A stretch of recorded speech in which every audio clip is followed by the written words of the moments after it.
Good evening, नमस्कार, जय हिंद मेरे प्यारे साथियों सभी लोग। आज हम लोग बात करने वाले हैं मैथ के प्रैक्टिस सेशन में। सभी का पहले स्वागत है।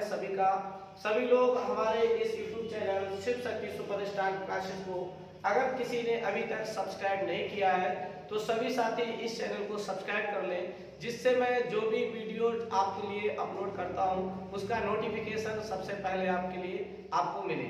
चलिएगा साथियों, आज हम लोग बात करने वाले हैं मैथ के प्रैक्टिस से। जो मैथ का CB2 NTPC ग्रुप डी का अभी CB2 होना है एग्जाम, और ग्रुप डी के लिए हम लोग आज धमाकेदार मैथ की प्रैक्टिस करेंगे। तो साथियों, आज की क्लास में जो हम लोगों का पहला प्रश्न है साथी, वो पहला प्रश्न है एवरेज चैप्टर से। कह रहा 6 क्रमागत सम संख्याओं का जो औसत है वो 25 है। यदि अगली सम संख्या को सम्मिलित कर लिया जाए तो नया औसत क्या होगा। इस टाइप के क्वेश्चन को साथी बिल्कुल एक धमाकेदार ट्रिक्स के साथ करेंगे सोल्व, और ट्रिक्स आपको क्या रहेगी हम लोग डिस्कस करने वाले। चलिएगा साथी, पहले हम लोग इस क्वेश्चन को सोल्व करने की हमारी क्या ट्रिक्स रहेगी। तो साथियों, सबसे पहले आपको बताऊं कि औसत क्या होता है। तो मध्य मान को साथी औसत कहते हैं। किसको कहते हैं साथी? मध्य मान को हम लोग क्या कहते हैं? मध्य मान को औसत कहते हैं साथी। मध्य मान को क्या कहते हैं? औसत कहते हैं। जो हमारा मध्य मान होता है वो हमारा औसत कहलाता है। मध्य मान हमारा क्या होता है साथी? एवरेज होता है। अगर मैं औसत की बात करूं कि औसत बराबर क्या होता है, तो औसत बराबर होता है सम ऑफ ऑब्जर्वेशन, यानी कि कुल पदों का योग, कुल पदों का योग बटे में पदों की संख्या, बटे में पदों की संख्या। बटे में साथी क्या लेना है? पदों की संख्या। अब देखिएगा, हमसे यदि इस बेसिक पॉइंट से हम लोग क्वेश्चन काफी डिस्कस करेंगे। अब साथी इस क्वेश्चन को करने की ट्रिक क्या रहेगी? जैसे साथी आप देख पा रहे हैं यहाँ लगा क्रमागत। क्रमागत का मतलब होता है लगातार सम संख्या है। अब साथी यहाँ पे हमें जो ट्रिक से क्वेश्चन करना है, तो आप देखेंगे 6 में 1 माइनस करना है साथी, तो कितना आएगा? 5। अब साथी यहाँ से जो हमारा एवरेज दिया गया है, एवरेज को लिखना है। एवरेज कितना है? तो एवरेज है 25। एवरेज कितना है साथी? एवरेज है 25। अब साथी यहाँ से या हमसे बड़ी संख्या पूछेगा या हमसे छोटी संख्या पूछेगा। जैसे साथी मैं कहूँ बड़ी संख्या क्या होगी। अब बड़ी संख्या पता करने के लिए मुझे क्या करना है?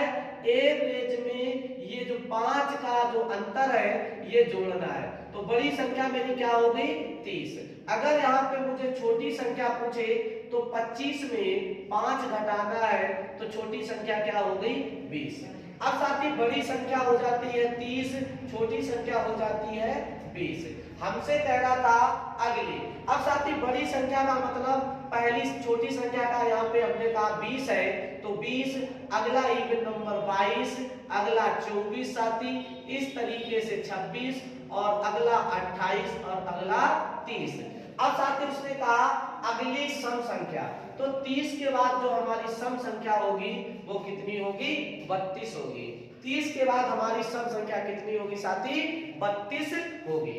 अब आपको मालूम है कि जब अंतर समान होता है, एक ट्रिक याद रखना मेरे भाई, जब अंतर समान होता है, जब अंतर समान होता है, जब अंतर समान होता है, जब अंतर समान होता है, तो जब अंतर समान होता है तो एवरेज हम लोग कैसे पता करते हैं? जब अंतर समान होता है तब एवरेज हमें कैसे निकालना है? तो एवरेज हमें निकालना है पहली संख्या, क्या याद रखेंगे? पहली संख्या प्लस अंतिम संख्या। क्या रखेंगे साथी? पहली संख्या प्लस अंतिम संख्या डिवाइड बाई 2। पहली संख्या प्लस अंतिम संख्या डिवाइड बाई 2। तो अब साथी मेरा जो औसत होगा वो क्या होगा? तो सर पहली संख्या कितना है? पहली संख्या 2 है। अंतिम संख्या कितना है? अंतिम संख्या 32 है।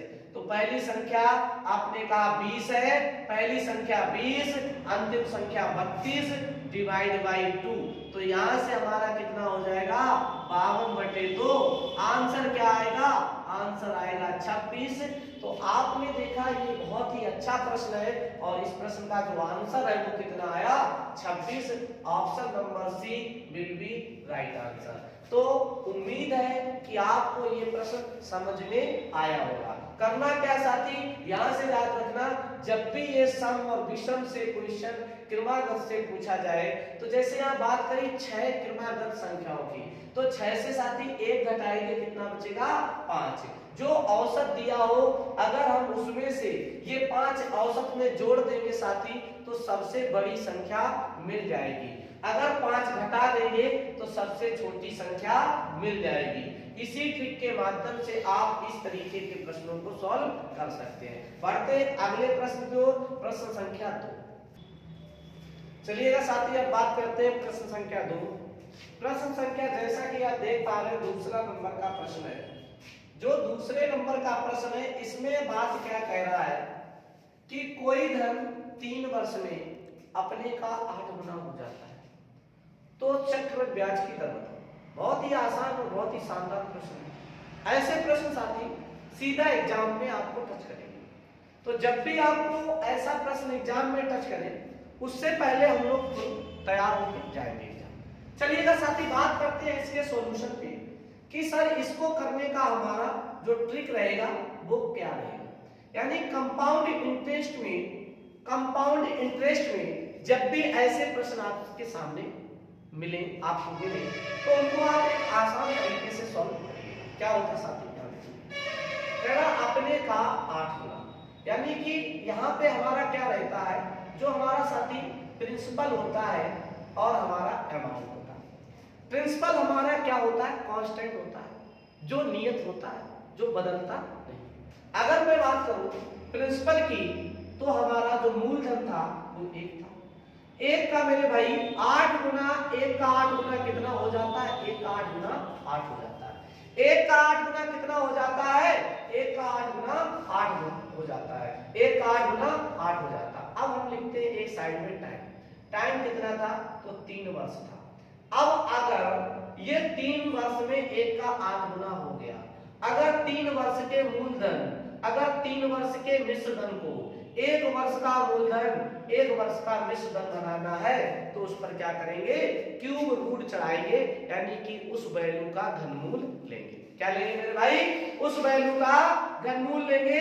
तो 1 का घन 1 होता है और 8 का घनमूल कितना होता है, 2। जैसा 1 का घनमूल 1 और 1 का घन भी 1, यहाँ मुझे घनमूल लेना है। 1 का घनमूल 1 हुआ, 8 का घनमूल 2 हुआ। 8 का घनमूल कितना हुआ, 2 हुआ। अब इसका मतलब है कि ये बन गया 1 साल का। ये कितने साल की कंडीशन हो गई साथी, ये 1 साल की कंडीशन हो गई। अगर 1 साल में हमने 1 रुपए लगाया तो कितना हो जाता है, 2 हो जाता है। ब्याज कितना मिला, तो सर ब्याज मिला। अब ब्याज बराबर में बात कर लूं कि जो हमारा ब्याज बराबर क्या होता है, तो अमाउंट माइनस प्रिंसिपल होता है मेरे भाई। क्या होता है, अमाउंट माइनस प्रिंसिपल, अर्थात 2 माइनस 1, तो ब्याज कितना 1। 1 का ब्याज किस पर, 1 पर, प्रतिशत में चाहिए 100 का गुना 1 से कैंसिल, यानी 100% ब्याज की दर होगी। कितनी, 100%। Option number D will be right answer. इस प्रश्न का जो आंसर है वो ऑप्शन नंबर डी होगा, यानी चौथा विकल्प आपका बिल्कुल सही हो जाएगा। तो इस प्रश्न का जो आंसर है साथी 100% हो जाएगा।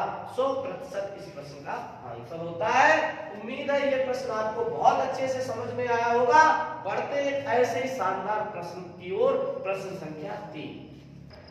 चलिएगा साथी एक प्रश्न और आपके लिए, टाइम एंड वर्क का बहुत ही शानदार प्रश्न है और प्रश्न संख्या आपका 3 होगा। तो एक बार सभी लोग कमेंट करके आंसर बताएंगे प्रश्न संख्या 3 का।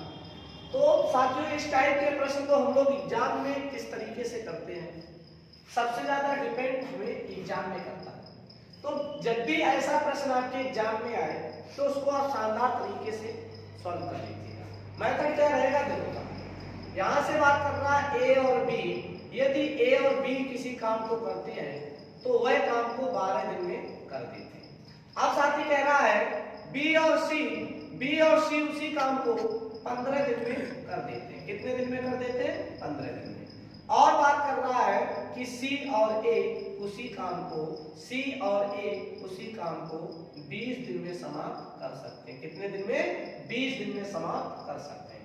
अब साथी यहां से हमें एक पॉइंट याद रखना कि जो हमारा टोटल वर्क होता है, क्या होता है साथी?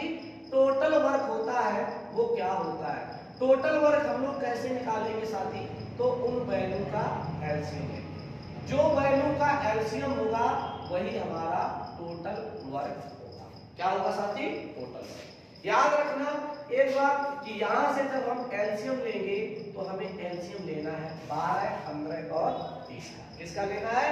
12, 15 और 20 का। अब साथी 12, 15, 20 का जो लासा होगा वो कितना होगा? 60 होगा।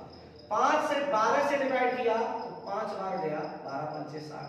यहाँ पे किया 15 चक्कू 60, यहाँ पे किया 20 तिरका 60। एक रिलेशन याद रखना है मेरे भाई कि टोटल वर्क हम लोग कैसे निकालते हैं। टोटल वर्क हमारा क्या होता है? तो टोटल वर्क इक्वल टू होता है बेटा efficiency into days. Efficiency into days, ये हमें रिलेशन याद रखना है। व्यक्ति की कार्य करने की क्षमता में यदि उसके दिनों का गुणा करा दे तो उसका हमें कुल काम मिल जाता है। क्या मिलता है? कुल काम मिलता है। यदि हमें दिनों की संख्या पूछेगा तो हम सर टोटल वर्क में एफिशिएंसी का भाग देंगे। क्या करेंगे? टोटल वर्क में एफिशिएंसी का भाग देंगे। यदि एफिशिएंसी पूछेगा तो हम क्या करेंगे? तब भी हम टोटल वर्क में हम क्या करेंगे मेरे भाई? टोटल वर्क में डेज का क्या करेंगे?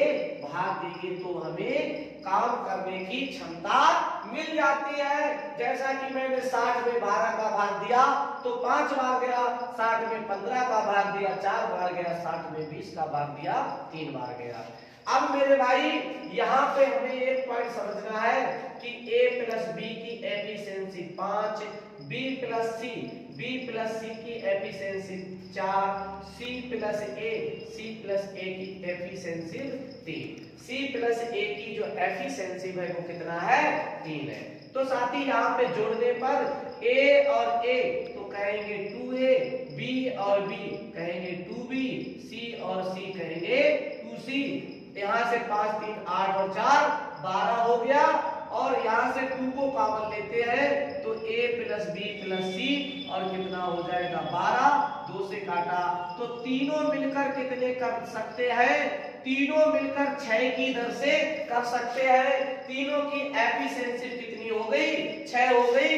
अब मैंने कहा अगर मुझे डेज चाहिए तो मैंने कहा टोटल काम में एफिशिएंसी का भाग दे दो, तो 60/6 तो आंसर कितना आएगा? तब आंसर आएगा 10 डेज, यानी कि 10 दिन। Option number C will be right answer. कौन सा ऑप्शन? ऑप्शन नंबर सी इस प्रश्न का परम सत्य आंसर होता है। बढ़ते हैं फ्रेंड्स अगले प्रश्न की ओर। तो प्रश्न संख्या 4 चलिएगा साथी, आप प्रश्न संख्या 4 का आंसर क्या होगा? सभी लोग प्रश्न संख्या 4 को देखेंगे। प्रश्न संख्या 4 में कह रहा है 4 पे घात 11 प्लस 4 पे घात 12 प्लस 4 पे घात 13 प्लस 4 पे घात 14। इसमें कह रहा है निम्नलिखित में से ये किससे विभाज्य है। जब भी ऐसा क्वेश्चन आए तब इसको करने की हमारी शॉर्ट ट्रिक क्या रहेगी, हम किस तरीके से कर सकते हैं। साथी जो सबसे छोटी पावर दिखे, जो वैल्यू सबसे छोटी पावर दिखे उसी को हम लोग क्या करेंगे? कॉमन लेंगे। तो 4 की घात 11 कॉमन लेंगे तो कितना बचेगा? 1। अब साथी अंदर क्या बचेगा? 4 की घात 1 प्लस इधर क्या बचेगा? 4 की घात 2, इधर क्या बचेगा साथी? आगे 4 की घात 3 बचेगा। अब साथी यहाँ पे करना है 4 की घात 11 और इधर आपने कहा 4 की घात 1 का मान 4, 4 की घात 2 को हम लोग कितना लिखते? 16, 4 की घात 3 को कितना लिखते? 64। कितना लिखते? 64।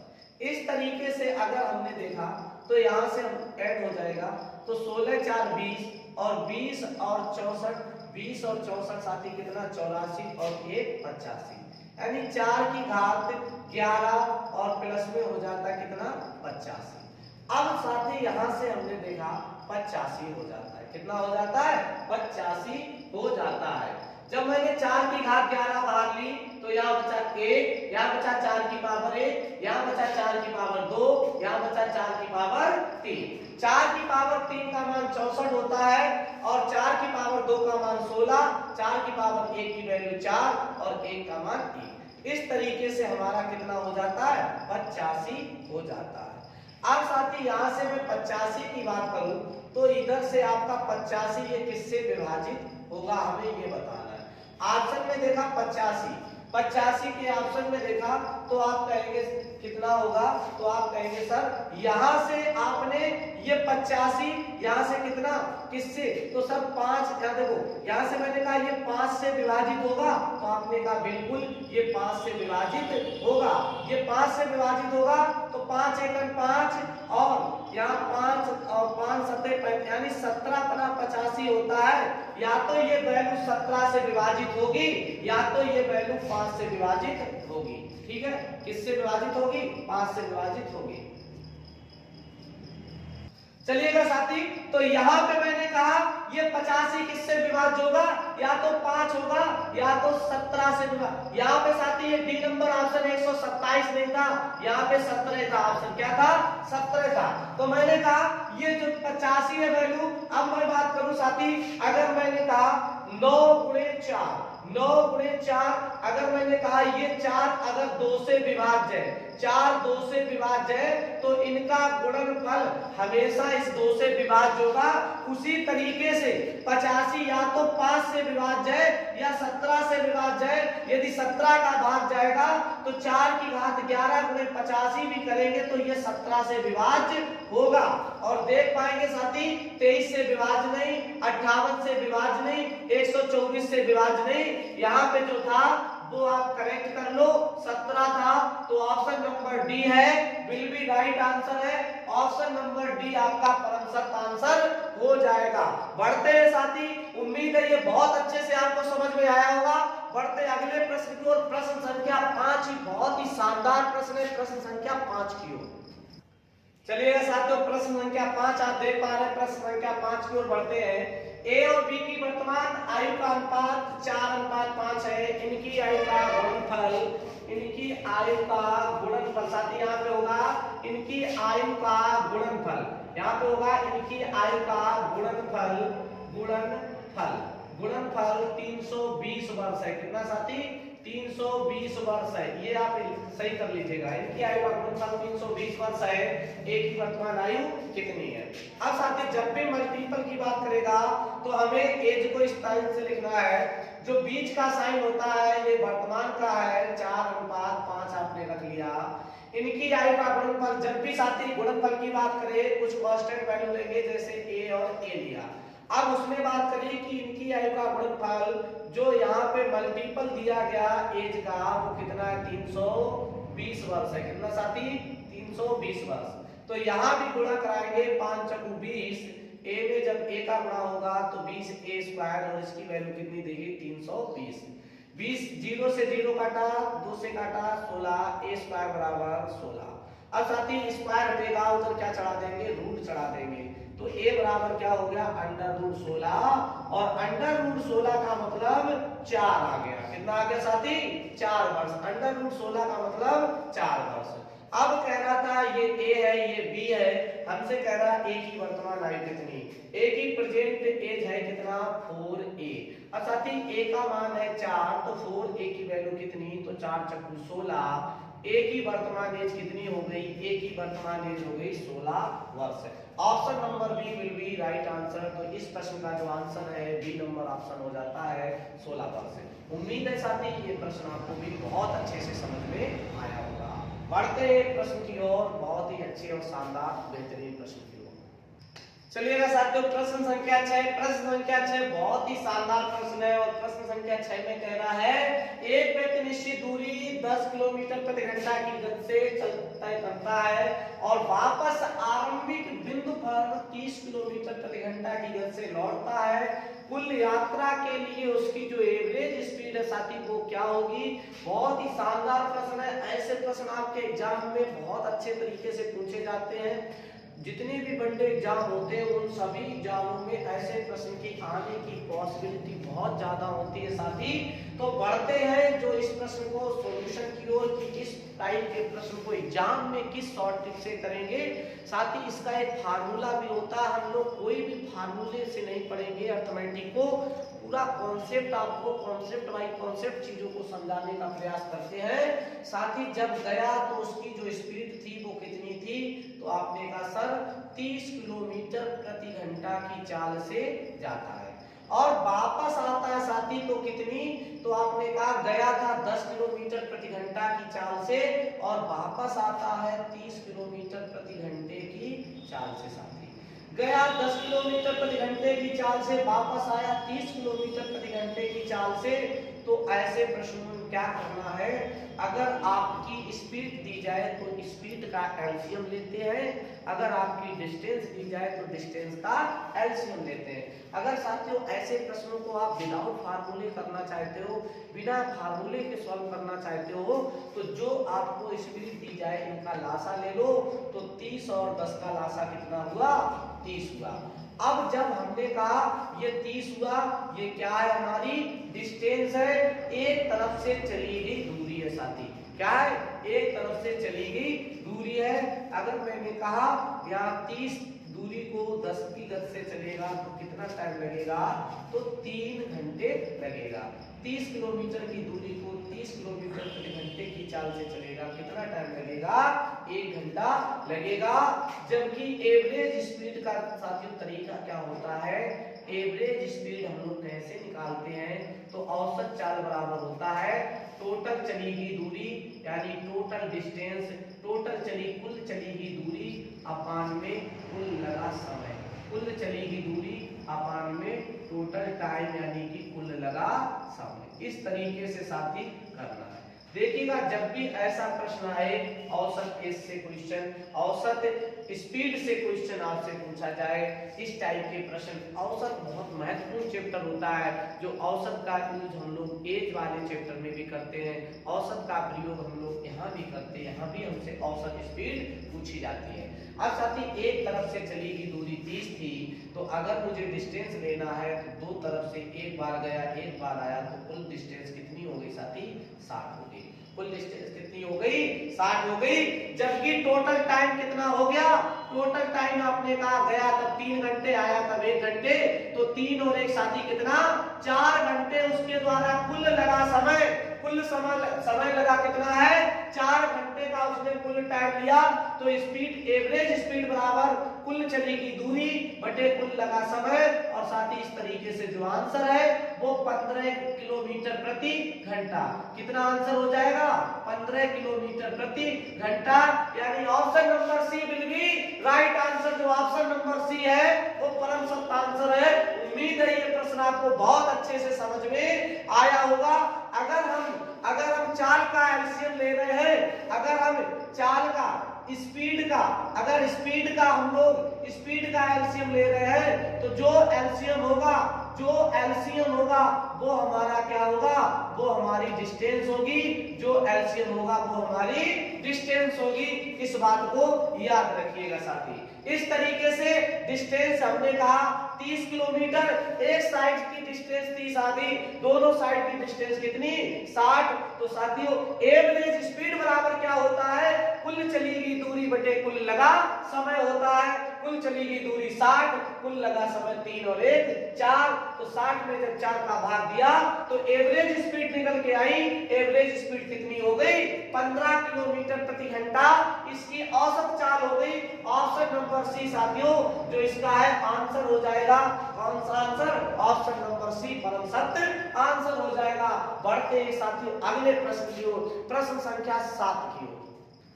चलिएगा साथियों, प्रश्न संख्या 7 की ओर सिंप्लीफिकेशन का एक बहुत ही दमदार क्वेश्चन आपके सामने देख पा रहे हैं आप। जैसा कि सिंप्लीफिकेशन का बहुत ही शानदार बेहतरीन प्रश्न आपके सामने है, तो सभी लोग सिंप्लीफिकेशन का ये प्रश्न है, और प्रश्न संख्या 7 का आज का सीरीज का प्रश्न संख्या 7 है। सभी लोग क्वेश्चन नंबर 7 का एक बार कमेंट करके आंसर बताइएगा, और फिर हम लोग इस क्वेश्चन को भी शॉर्ट मेथड से करेंगे। सभी क्वेश्चन बिल्कुल आसान होते हैं, उनको बस सिंप्लीफिकेशन को सिर्फ हम लोग उनके concept wise type wise type चीजों को अगर हम लोग पढ़ ले तो क्वेश्चन बेहद आसान होते हैं सिंप्लीफिकेशन में। अब साथियों इस टाइप के प्रश्न में क्या करना है, इस टाइप के प्रश्न में आपको क्या करना है, तो यहाँ देखो इस टाइप के क्वेश्चनों की अगर आप बेसिक से करने बैठ जाओगे तो आपका क्वेश्चन हो सकता है साथी मेरे गलत हो जाए।